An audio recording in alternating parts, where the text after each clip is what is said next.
You're listening to The Intellectual Investor, episode number 16, Being a Father.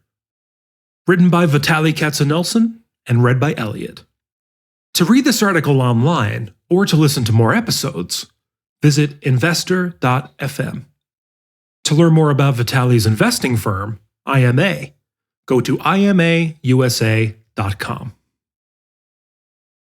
Being a father. As I get older, I find that I value material things a lot less.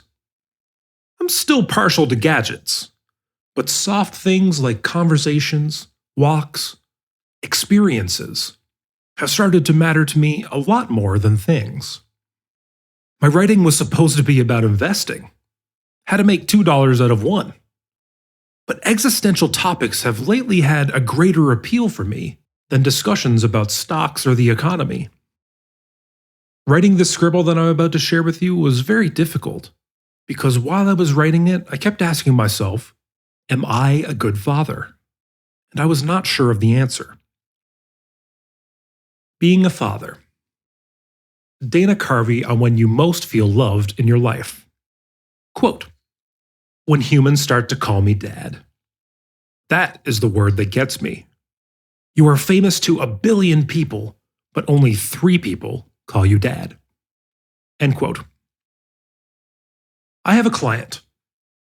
Her husband was a second-generation American, a Yale-educated lawyer who worked in the family business that was started by his father, a Russian immigrant. 4 years ago, he was diagnosed with cancer. He put up a great fight, but cancer won, and a year later he was gone at 66. He left $100 million, which went to his wife, son, and daughter. The kids are in their late 20s. I had a meeting with the family recently.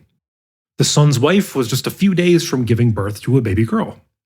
As the son and I were talking about his upcoming fatherhood, I asked him what kind of father he'd want to be. He said, "I don't want to be like my father." I was a bit surprised and asked why. He said, "After my father passed away, his friends would tell me how he was this larger-than-life, gregarious man. I never saw that man. My father worked 16 hours a day, 7 days a week. He worked in the basement. He'd come up for dinner and go back down. He never spent time with me or my sister. My mom did everything, from driving us to school to taking me to football practice. I always felt like I was raised by my mother. I don't want to be like that. I want to be there for my kids." He went on. "My father thought to the last moment that he'd beat the cancer, and so he never expressed his true feelings to me or my sister. A year later, my father's friend told me that my father confided in him that he wished he'd spent more time with us kids. Listening to him, I felt a sudden urge to go home and hug my children. I also felt enormous sadness. I was thinking, what if he had worked 8 or maybe even 10 hours a day instead of 16 and had left his kids a $10 million pile rather than $100 million? Would it really have made a difference for the kids' lives? They are wonderful, thoughtful young adults who don't have pretentious lifestyles. They live in $200,000 houses and drive modest cars. His son would probably trade all of his money for a father who was there for him." I was deeply impacted by this story because, as a father who runs a business, I was asking myself, am I doing the same thing to my kids? I shared my worry with a good friend. He has a struggling website design business that has not really moved out of the startup phase, 10 years on. He is anything but wealthy. But his bills are paid, and his family doesn't go hungry. He works 8 hours a day and spends all of his free time with his 3 young kids. As I was mentally comparing these two dads, my definition of what success means got completely redefined. It's not how much money you are going to leave your children. It's the memories you'll leave them with. Our appreciation of material things has a very short shelf life. We value the experiences and memories they create exponentially more. His kids may not have the fancy toys and big houses that some of their friends do, but to them, those things won't matter much. They'll have the warm glow of love their father gave them. As an entrepreneur, you always want to grow your business larger. Your current revenue and profit are never enough. They just set the bar higher for next year. We always want more. But this more has a cost we don't see at the time. Time with our family. It's my core responsibility to provide for my family.